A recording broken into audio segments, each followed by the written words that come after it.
Olá, meus caros alunos, tudo bem com vocês? Eu espero que sim.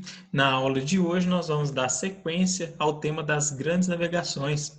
Na aula passada, nós falamos um pouquinho sobre o pioneirismo português, né? Nesse tema aí, né, das grandes navegações, os motivos que levaram os portugueses a iniciarem, né, uma busca, né, por uma nova rota às Índias Orientais e as características, né, que Portugal tinha que o levou, né, a ser o pioneiro aí nessas grandes navegações. O segundo reino, né, que vai se lançar aí nas grandes navegações vai ser a Espanha e está, né, relacionado diretamente à formação, né, do reino aí da Espanha, né, como uma monarquia centralizada, né, um estado nacional aí com os poderes aí nas mãos dos reis.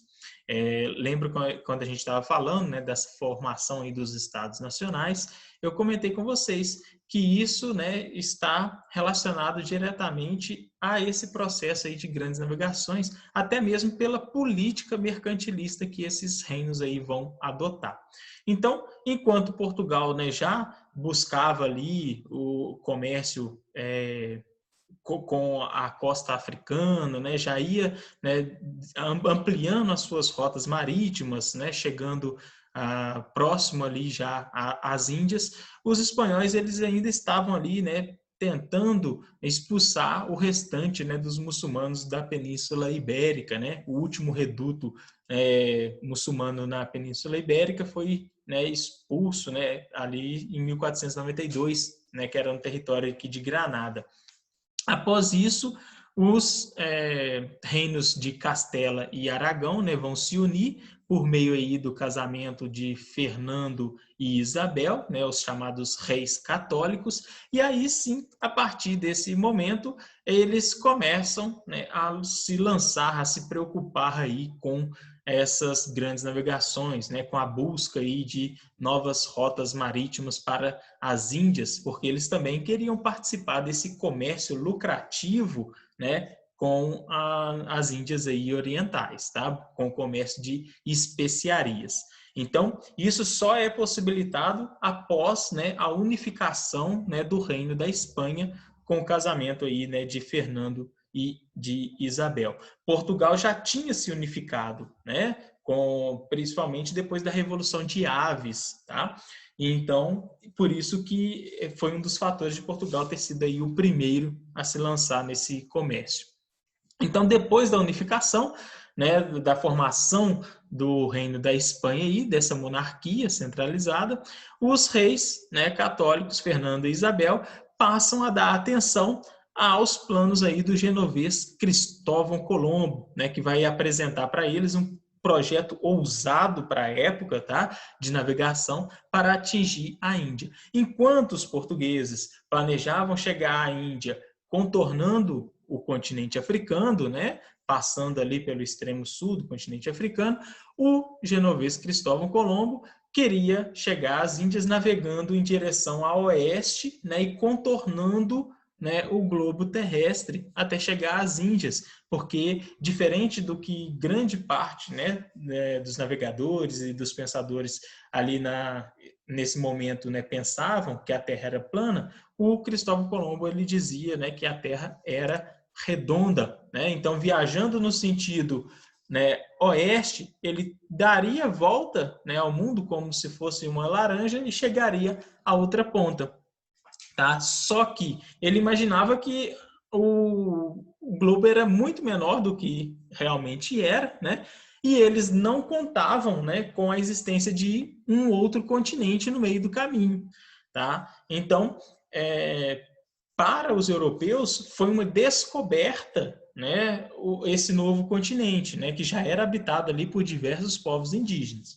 Então os espanhóis, né, liderados ali por Cristóvão Colombo, ao navegar em direção a oeste, eles, né, se deparam aí com esse novo continente. Mas pensando, né, ter chegado às Índias, né, o Cristóvão Colombo chama aqueles habitantes, né, que ele encontra naquelas terras de índios, tá? Um termo que é um termo preconceituoso, tá? Porque ele vai tratar, né, de chamar, né, aqueles diferentes povos com as diferentes culturas que eles tinham, porque eram diversos povos indígenas, né, que habitavam aqui essas terras, e ele vai chamar tudo de índio, como se fosse tudo igual. Então ele vai desconsiderar toda a diversidade cultural dos povos indígenas que habitavam aqui o continente, tá?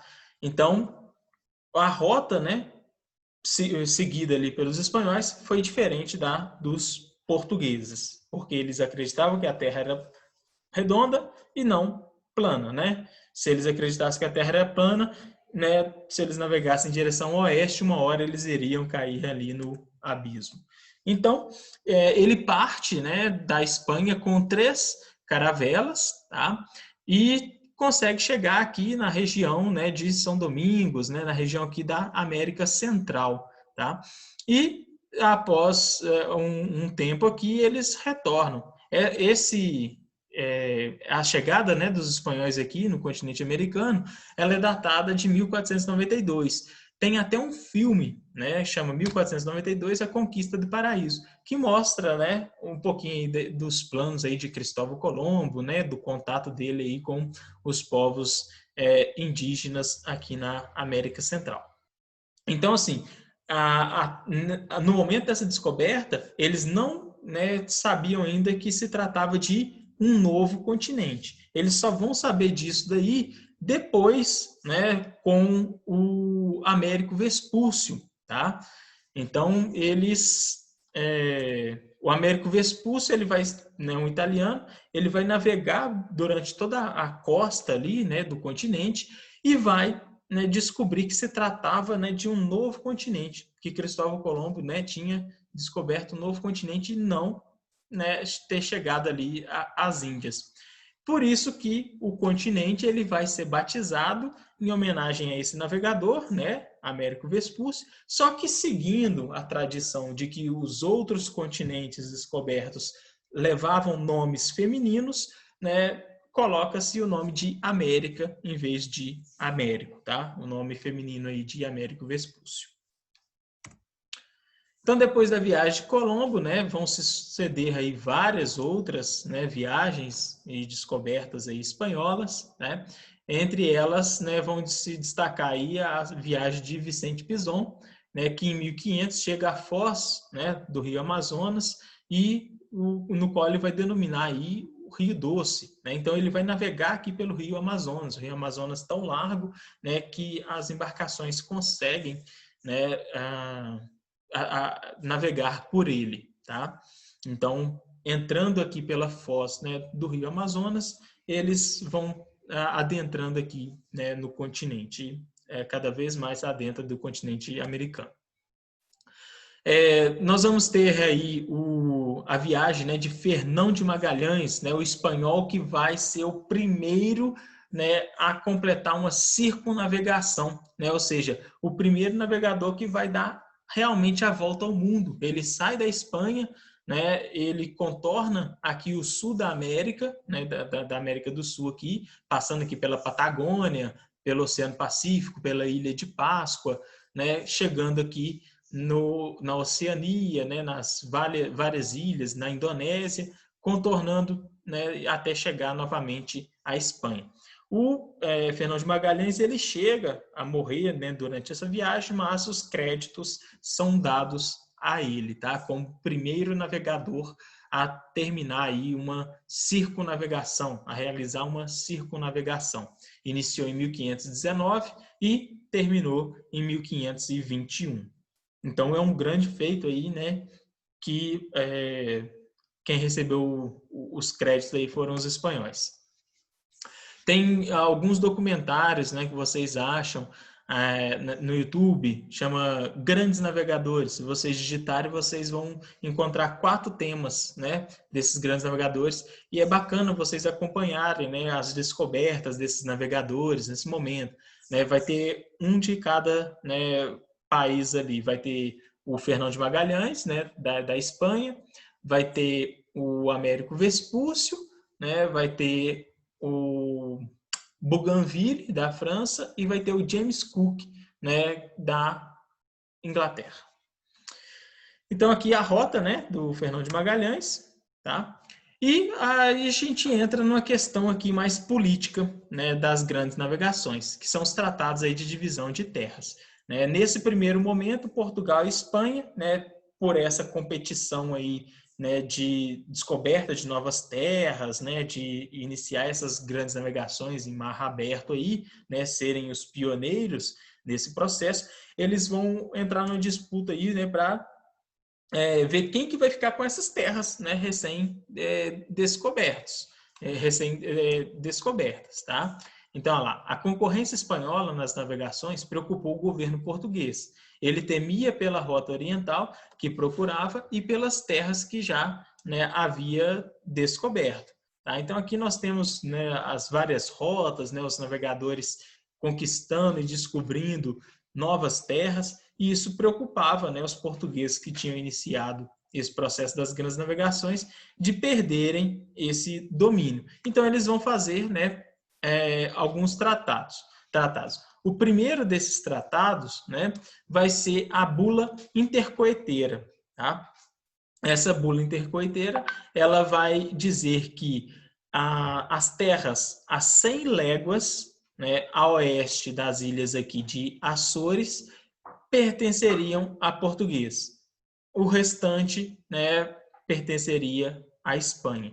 Só que, né, depois de descobrirem que existia muito mais terras, né, a oeste aqui, né, desse meridiano, né, dessa linha imaginária aqui, traçada pela bula intercoeteira, os portugueses pediram uma revisão, né, desse tratado e eles acabaram, né, assinando aí o Tratado de Tordesilhas, né, que foi o mais conhecido, né, que durou aí um pouco mais de tempo e que foi o último, né, desse tratado aí de divisão de terras. E no Tratado de Tordesilhas, ao invés de ser 100 léguas, né, passou a ser 370 léguas a oeste das ilhas de Cabo Verde, né, e Açores aqui. Então, 370 léguas a partir das ilhas de Cabo Verde, né, e Açores, pertenceriam a Portugal. O restante pertenceria aí à Espanha. Tá? Então aqui fica a imagem, né, de quais terras pertenceriam aqui a Portugal e quais terras, né, pertenceriam à Espanha, tá? Segundo aqui o Tratado de Tordesilhas. Aí aqui, ó, com esse tratado, né, de Tordesilhas, Portugal então ficou com um domínio, né, de quase todo o Atlântico Sul, né? Por isso que a gente chama aí, né, de domínio ultramarino, né, português, que era importante como defesa de sua rota para chegar às Índias. Abriu-se também a possibilidade de tomar posses de terras americanas que já supunham existirem, né, como o Brasil. Então, num dos caminhos, né, que os portugueses utilizaram para chegar às Índias, né, da esquadra de Pedro Álvares Cabral, eles param aqui no Brasil. Então, olha só, esse Tratado de Tordesilhas ele é realizado em 1494, né? Então, em 1494, eles já sabiam da existência do território aqui no Brasil, né? Então, mostra que não foi assim uma descoberta ao acaso, né? Eles sabiam dessa descoberta, porque depois de 6 anos é que eles vão vir parar aqui, né, nesse território chamado hoje Brasil, tá? Aí fica a questão, né? E os outros países da Europa aceitaram essa divisão? Não. Então, olha só, o Tratado de Tordesilhas, né, a bula intercoeteira, foram tratados assinados entre Portugal e Espanha, né, os primeiros a iniciarem esse processo de grandes navegações. Mas depois, Holanda, França, Inglaterra começam também esse processo de grandes navegações e eles não vão aceitar essa divisão, né? Vão começar a invadir esses territórios, né? Vão começar a piratear, a saquear os navios, né, de portugueses e espanhóis, até, né, que essa hegemonia aí, né, passe. Tá? Então eles vão, por meio da força, aí, tentar dominar, né, conquistar um pedacinho de terra aí dessas novas terras descobertas aí pelos europeus. Então a Inglaterra. Os ingleses entraram no movimento das grandes navegações no final do século XV e contaram, inclusive, com a ajuda de navegantes de outras nacionalidades. Pretendiam chegar ao continente americano por uma passagem a noroeste, né, da América. A França, após se refazer dos efeitos da Guerra dos 100 Anos e completar o processo de centralização do poder real, a gente já conversou, né, um pouquinho disso daqui, né, sobre esse processo de unificação aí da França. A França entrou no movimento das grandes navegações. No caso, no início do século XV, os franceses que também estavam interessados nos produtos do Oriente pretendiam, como os ingleses, chegar ao continente asiático por uma passagem, né, pelo noroeste da América. Então, todos eles, né, pretendiam atravessar o continente americano para chegar às Índias. Tá? Então, os franceses eles vão ocupar aqui as terras do Brasil e vão entrar em conflito com os portugueses, né, por essas terras. Só a partir, né, desses conflitos é que os portugueses vão voltar os seus interesses para as terras brasileiras com medo de perder, né, porque nos primeiros 30 anos de descobrimento aqui do Brasil, né, pelos portugueses, os portugueses não tinham interesses, né, comerciais aqui nessas terras. O comércio com as Índias era muito mais lucrativo, tá? Então, só a partir aí, né, dessas invasões, né, dos franceses é que os portugueses passam a colonizar aqui o Brasil, né, mandar gente aqui para o Brasil para defender esse território aqui, né, dessas ameaças aí de outras potências, tá bom? Então, com isso, a gente chega ao fim da nossa aula sobre grandes navegações, né, encerrando aí mais um conteúdo, né, de mais uma etapa, né, da segunda etapa. Então, espero que vocês tenham gostado. Qualquer dúvida aí que vocês tiverem, vocês me perguntem, tá? Nossas avaliações estão chegando aí, mas esse tema não vai ser cobrado nas nossas avaliações, tá? Somente a reforma, né, e a contra-reforma, o absolutismo e o renascimento. Então, desejo a vocês bons estudos e um grande abraço.